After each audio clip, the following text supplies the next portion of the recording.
La défenseure des droits ne cache pas son inquiétude face à la dématérialisation numérique des services publics, de plus en plus problématique pour un tiers des Français. Dans un rapport publié hier, Claire Hédon dénonce la déshumanisation de l'administration, avec pour conséquence, Louise Sallet, une absence de réponse et un accroissement des tensions entre usagers et services publics. Oui, dernier exemple en date des difficultés engendrées par cette dématérialisation, les aides à la rénovation énergétique à demander sur la plateforme MaPrimeRénov'.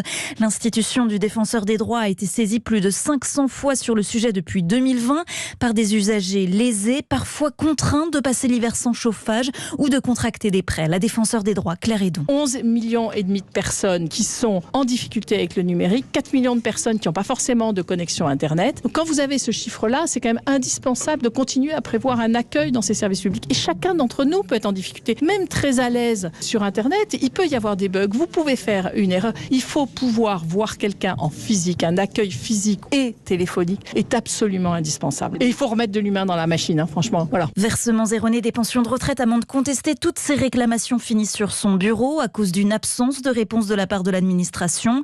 Claire Hédon craint que ces services publics de plus en plus en retrait ne créent plus de tensions et de défiance envers les institutions. Les précisions de Louise Sallet.